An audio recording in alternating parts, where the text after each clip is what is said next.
Alexandre Lemaire et Omblin Roche. Europe 1, il est 6h41. La mesure se veut un geste pour les classes moyennes qui travaillent.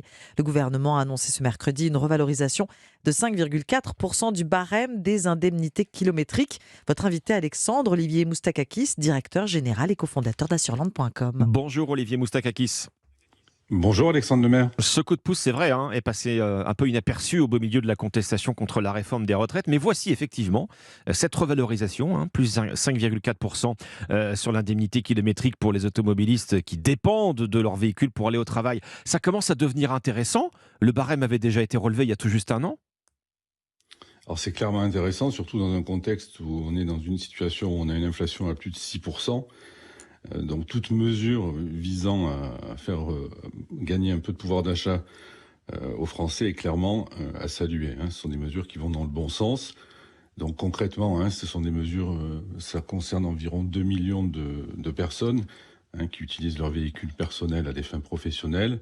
Et donc quand ils vont remplir leur déclaration de revenus et qu'ils ont opté pour le régime des frais réels déductibles, mais clairement, il y aura un impact positif pour eux. Le ministre a chiffré, a donné un exemple pour un célibataire qui gagne à peu près 2 900 €. Ça représente une économie de 100 €, donc ce qui est important. Une économie de 100 €. C'est même l'un des rares coups de pouce dont les effets, d'ailleurs, vous évoquiez l'inflation, dont les effets ne sont pas annulés ou complètement absorbés par le taux d'inflation. Tout à fait. 2 millions de ménages soumis à l'impôt sur le revenu pourraient être concernés, vous le disiez. Il y a des conditions particulières à remplir pour bénéficier de cette mesure. Alors en fait, ça concerne les salariés qui utilisent leur véhicule personnel dans le cadre de leurs activités professionnelles. Donc il y a un système qui existe. Lorsque vous faites votre déclaration fiscale, vous optez pour le régime des frais réels déductibles. Et donc vous pouvez intégrer tous les frais liés à l'utilisation de votre véhicule, donc les frais de carburant, vos cotisations d'assurance, les frais d'entretien, de réparation, etc. Et donc et le fameux barème d'indemnité kilométrique qui vient être revalorisé. Le coût de la voiture pèse de plus en plus lourd, Olivier Moustakakis, sur le budget des ménages. Quel est le coût moyen actuellement d'une assurance auto ? Alors en moyenne aujourd'hui, ça cumule à 630 € au niveau national, avec de très fortes disparités suivant les régions, parce qu'en fonction clairement des localisations, vous pouvez avoir des écarts, notamment entre la Bretagne, qui est la région la moins chère, qui se situe à 491 € en moyenne, versus Île-de-France, qui est à 745 €. Il y a des écarts de plus de 250 €. Comment justifier un tel écart ? Zone de circulation plus accidentogène, plus de vols dans certaines régions de véhicules, plus de dégradation, etc.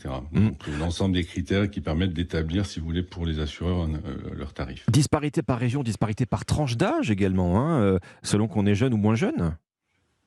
Clairement, pour les jeunes conducteurs, on est sur des primes à 1200, un peu plus de 1200 €. Et l'âge idéal, on va dire, c'est entre 56 et 65 ans, où là, vous êtes à 450 € en moyenne. Avec assureland.com, est-ce que vous observez actuellement une diminution des assurances auto-tout-risque ? C'est vrai qu'ils coûtent plus cher que d'autres formules, Olivier Moustakakis. Alors, pas à ce stade, de manière assez surprenante, pas à ce stade. En moyenne, aujourd'hui, les gens continuent à hauteur de 55% à être assurés en tout risque. 55%. Et pour l'assurance minimale, la responsabilité civile, qui est l'obligation légale au niveau assurance automobile, elle est choisie dans 17% des cas. On parle de la formule du tiers étendu. Expliquez-nous en quoi ça consiste. Alors c'est votre formule minimum légale qui est étendue avec soit du bris de glace, soit du vol incendie. Donc vous avez différentes options que vous pouvez adosser sans forcément prendre une couverture tout risque. Donc ça vous permet de réaliser un peu des économies sur des formules tiers étendues. Là où on est à 630 € en prime moyenne au niveau de l'assurance automobile, vous allez vous situer un peu en dessous, vous allez être entre 500 et 600 €. Il existe une autre solution qui est encore assez méconnue et on vous en parlait cette semaine sur Europe 1, c'est l'assurance auto au kilomètre. Quel est son fonctionnement ? Alors, sur le marché, vous avez deux types d'offres qui existent. Alors clairement, le kilométrage que vous parcourez est un élément de tarification pour les assureurs, parce que de manière assez intuitive, plus vous roulez, plus vous êtes susceptible d'avoir un accident. Là-dessus, c'est assez clair.